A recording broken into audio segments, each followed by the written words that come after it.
Hey guys, I am so glad you are here to our first ever Disciples Made Here podcast with your host, Drew Sodestrom and Heather Hodson. Now, this has been kind of a journey for us, at least for me personally, that's been 25 years in the making, and we're pumped that you're part of it with us. I was fortunate enough to stumble upon Vintage Grace really early on in my faith journey.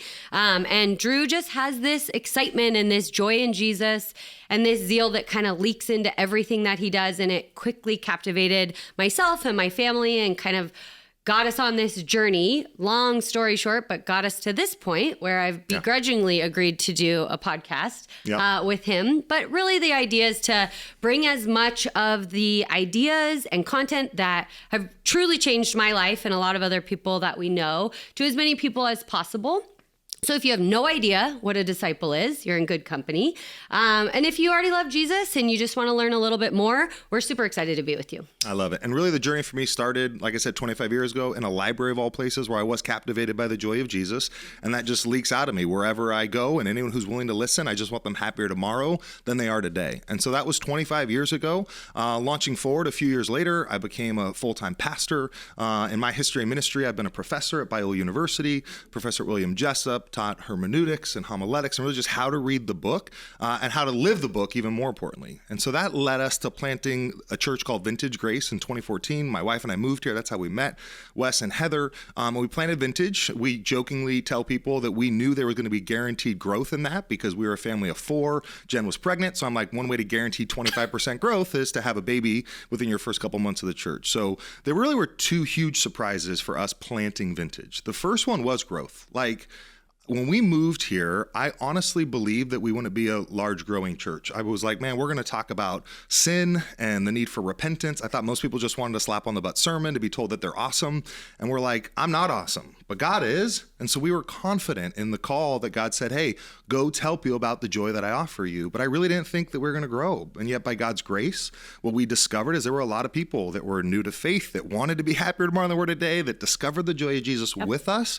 And so that was one of the biggest surprises planting Vintage. The second one, though, was not just individuals growing, but that there were pastors all over the country that were like, I want to be a part of storming the gates of hell, and I want to be a sending station, not just a gathering, not just a church that meets on Sundays, but actually a church that goes and storms the gates of hell on Monday. And so those were 2 huge surprises for us personally.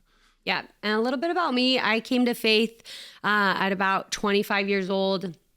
Had a young family, like I said, kind of stumbled upon Vintage Grace and started getting connected and investigating and kind of figuring out what all this meant. One of my first encounters with Drew, he would reach out to any new families that would come to church, and it was on email, and I was emailing him back and just kind of telling him about my family. At the time, I was a director of nursing for a surgical center, and I was in my email explaining, I love nursing, it's my calling.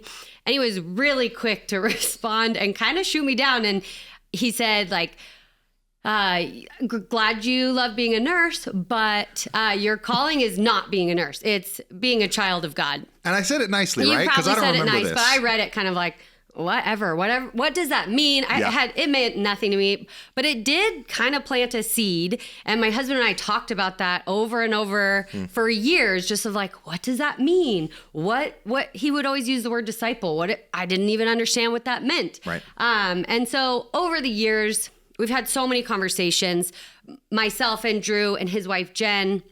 They're some of our best friends. We've had a ton of these conversations, but then being on staff for the last handful of years, I've been a part of these conversations or watched a lot of these conversations with so many different people who get kind of called to this, but then don't know what it means. Totally. And it's hard. It kind of, what does it look like? And there's a lot of those questions. Yeah. So And that's part of the why of even this whole podcast is you and I taking conversations that we've had as family units, as couples, and having them with everybody. Like, I love talking to any and everyone who wants to know about my Jesus because you changed my life. And so I just want that for everybody. Be happier tomorrow than they are today. And so having those conversations with individuals, with you over the years, with Wes, it brings me so much joy. And so not only that, but I also love having that conversation with pastors. In fact, Heather, you've been on staff now for about 4 years. And I remember you coming to my office and saying, Drew, you have the same conversation with pastors all over the country over and over again. Yeah. And that's kind of what led to Disciples Made Here. It Exactly. was pastors saying, okay, we don't want to just be a gathering. We want to be a scattering. We want to be a church that's empowered to leave. When Paul's talking in Ephesians chapter 4,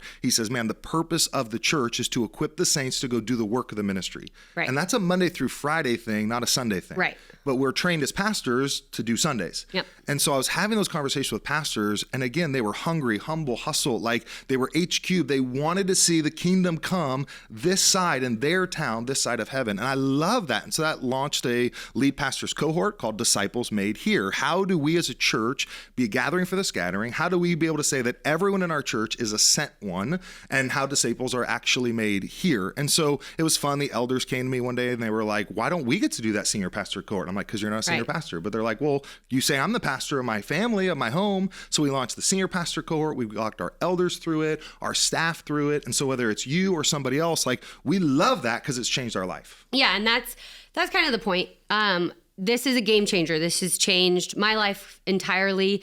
A lot of this, the reason I want to do this and be a part of this is for myself 5 years ago. Right. I had a really wonderful privilege of being close friends with Drew and Jen early on. And so I got to watch all of this lived out, kind of front row seats. And so when I would have questions, or I could always go to them, they would walk me through it. And I don't think a lot of people have that. And so my hope with this is to try and bring as much of that forward that I got the privilege of having to anybody who wants it, anybody who can learn from it. Yeah, and I love that. So I'll be talking to the pastor a lot in our times together. Right. The pastor that, again, he's running Sundays. He's got a sermon to prep and a staff to lead. So and busy. Sometimes you feel so busy and you're Yeah. so, I got to go. And yet really the best thing I give my church is my walk with Jesus. And so how do we help them be disciples first? And really that the lead pastor is the lead disciple maker. He's not the preacher. He's the leader in that sense. So I'll be talking a lot to you guys on the podcast. Yeah, and my hope is to talk to